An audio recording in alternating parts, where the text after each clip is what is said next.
what the Carolina Panthers are doing. They're 7-8-1. They won themselves a game here, and they're back in first place for the first time since the early part of the season here.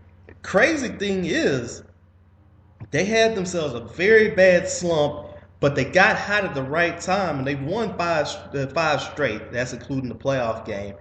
Um, so we'll see what's going to happen about that.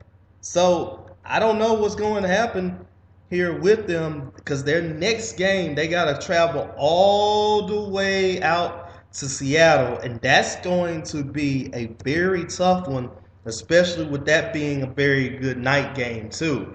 Um, so they're gonna have their hands cut out for them on this one. So, but the good thing is, at least they have him.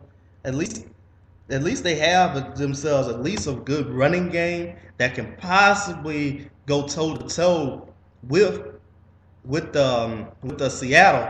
But if Cam Newton has to throw the ball, that's going to be the situation right there. What they're going to do against the Legion of Boom. The good thing is between Seattle and Carolina, they have kind of slugged it out lately. And so that's pretty good too. So we shall see what's going to happen here. Um, I don't know. Don't have the slightest idea what's gonna happen. But I think if I were to make my prediction right now, I'd say Seattle beats Carolina, and it may be a very close game than what you probably thought, or what you probably would think here. I'm going to give Carolina the benefit of the doubt because they at least have the running game here to go along with that. The next game here we had was between the Baltimore Ravens and Pittsburgh Steelers, also on Saturday. That game was a little bit. That game started off a little bit close, like the regular Ravens Steelers games that we have been very accustomed to seeing between each other. Was about 10-9 at halftime, and also about probably in around the third quarter until Baltimore started exploding past Pittsburgh after that point in the game here, and to take a 30-17 win. Um, everything right now can't really just took advantage of Pittsburgh. Pittsburgh had 3 turnovers. They didn't have a running game in this one. Neither team had a running game, surprisingly. But Pittsburgh, 19 carries, 68 yards. They did not have Le'Veon Bell in this game. Their leading rusher was actually Josh Harris with 9 carries for 25 yards, and they were kind of hamstrung in that. Their longest rush of the day came from Ben Roethlisberger, who had a 16-yard carry, and after that, other than that, they didn't have the second longest rush was 8 yards, 8 yards, and that was pretty tough. Now Ben did have himself a very good rapport with Antonio Brown during the game. Brown had 9 catches for 117 yards. Ben threw for 334 yards, but he did have 2 interceptions in the game, including the costly one that all but sealed the fate for the Steelers. Now, the Steelers, I think they're pretty good. They will be pretty decent right now. They are looking at themselves at the salary cap mark. They're 5 million. They're 5 million under as projected from overthecap.com. So they should be pretty straight. They may have themselves a little bit of a move here that they might have to make. Very big question is what's going to happen with Troy Polamalu. He might be the only one, if they do have a cap casualty, that he might be the one that does go. But we shall see about that. Pittsburgh does have themselves some pretty young players right now, and just seeing here, they're always going to be a force in the playoffs. I mean, at least they're going to be right there, the force in the playoff race, the force in the playoff margin here. They have not done a bad job since Mike Tomlin has taken over for this team. Even a couple of years that they did not make the playoffs, they have been very close to the playoffs. So the Pittsburgh Steelers are always going to be around there. And they had to take a couple of years where they had to retool their defense. They had to get a little bit younger because some of those other guys were getting a little older, like James Harrison, all those other guys there, Brett Kiesel. But the Steelers are right there. I think they're going to be pretty good. I think they're straight. They don't have nothing to really worry about too much. And again, this was their fierce rival here. So I mean, I'm not going to really say that it was a bad loss, it was a bad fault, or anything else like that. It just was a tough one. It just was a tough game, unfortunately. So you have to give that to them and stuff like that. Now, looking at Baltimore right now, it seems like they continue to win these games. They continue to win on the road, and this is the fifth time Joe Flacco's been into the playoffs 6 times over his first 7 seasons, and every single time that he's made the playoffs, he's at least won a road game. You could go all the way back to 2008, where they defeated Miami and Tennessee. 2009, they defeated New England on the road. 2010, they defeated Kansas City on the road. 2011, they went out there. I don't think they played. They didn't play a road game. 2011, they got themselves a win against the Houston Texans. Played pretty well in that one. I don't think that was not a road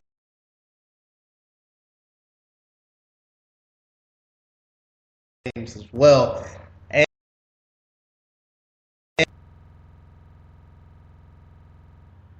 then you also had basically in 2012 here to beat New England, went all the way to the Super Bowl. Joe Flacco just seems like it's just like, I don't know what's the deal with him, but in the playoffs, aside from Matt Ryan, the other person that got drafted in the 2008 draft as a quarterback, Joe Flacco is 10-4 as a starter in the playoffs, and it seems like he turns it on when he gets into the playoffs. Now, that wasn't the case his first couple of years, he was not doing that great. But as of late, he has been playing lights out football. He's been playing very good football over his last 4 playoff trips. These last 2, actually, 13 touchdowns, no interceptions. But the last 4, let's just put that into perspective: 20 touchdowns, 2 interceptions, and he's been playing pretty well. And you might could just say, well, he has a very good defense to help him out. But nah, lately Joe Flacco has been doing pretty well. Maybe he, so to say, is he a top 10 quarterback? Is he worth top 10 quarterback money? That might be there to be seen. But he has a big arm, and he continues to play pretty well. That at least he puts himself into those situations and has himself right then and there to put Baltimore into the postseason again. So now they go out to New England, and this is going to be a dog fight in this one, because both of those teams are fierce rivals. They've really hated each other, and this is going back to even the Ray Lewis era, where they've really hated each other. And right now, Terrell Suggs and Tom Brady are already having a war of words, and that's going to be interesting to see here, to see what's going to happen to the both of those. So, I can't wait to next Saturday just to see the matchup between those two. Now, Sunday's games, we saw the Indianapolis Colts take on the Cincinnati Bengals. That game was not really close. 26-10, but it felt like that it was It was pretty close in the second quarter, but Indianapolis took over in the second half and just won this game very handily in this one. Cincinnati is pretty much going to be is pretty much in a tough situation. Um, this is their fourth straight year that they made it to the playoffs. The first time that they've had 4 straight years that they've been into the playoffs. But it seems like once again they're one and done. They continue to be one and done in the playoffs. This year, Andy Dalton did not have AJ Green in the playoff game, and he kind of looked a little rattled. He didn't throw an interception, but he was 18 for 35 for 155 yards passing. He had very pedestrian stats, while Andrew Luck had a 376-yard day, threw a touchdown to Dante Moncrief in this one. Now, the situation here between Cincinnati is what's one of the things that Cincinnati is going to be doing here. We don't know what they're going to do. We don't know what's going to be the situation for them. We don't know what's going to happen to them in this case here. A lot of people have said, well, should they fire Marvin Lewis? But they've been very, very loyal to him. He is 0-6 as a playoff coach, but the Bengals weren't really that good before Marvin Lewis got there. And, at least at least he's put them into the playoffs a little bit more than what they've been. I mean, 6 times over the past 12 seasons here, he really changed the culture there a whole good bit. But, unfortunately, it's just been one loss after another.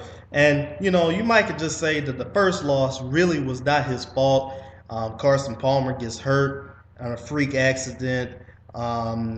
That's tough, really, right there. The second time to make it to the playoffs, was in 2009. They played against the Jets. They lost that game.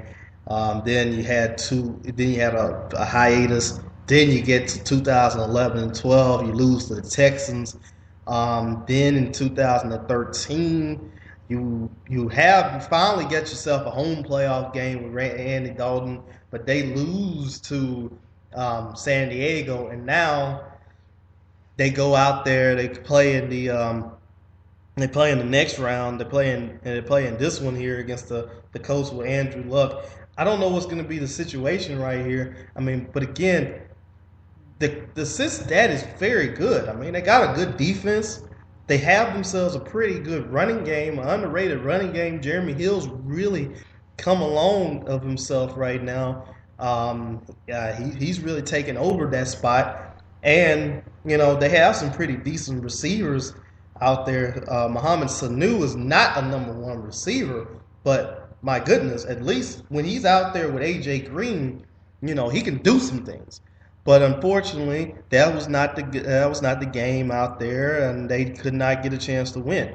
Now, Indianapolis continues to, I don't know if say prove people wrong is one thing, but then again, Indianapolis just seems like, I don't know. I mean, there's just nothing very special about them. It just seems like that they continue to, so to say, I don't know. It's just like, there's nothing to really think that they're going to do things here, but then again, they still kind of remain to be seen. They haven't got themselves that big time playoff win yet, but then again, they haven't got themselves that second part. So I don't know what's going to happen here.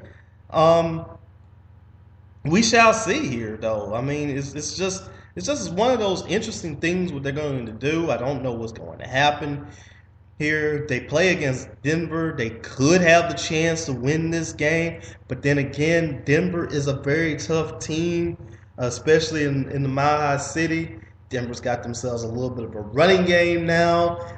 Indianapolis, their defense is decent, but they're not good. It's not a good defense. It's going to be interesting to see what's going to happen between those two teams, and I think this might be the end for Indianapolis here. We shall see in that one. Now, the last but not least was the Dallas Cowboys taking on the Detroit Lions, 24-20. Now, The Cowboys had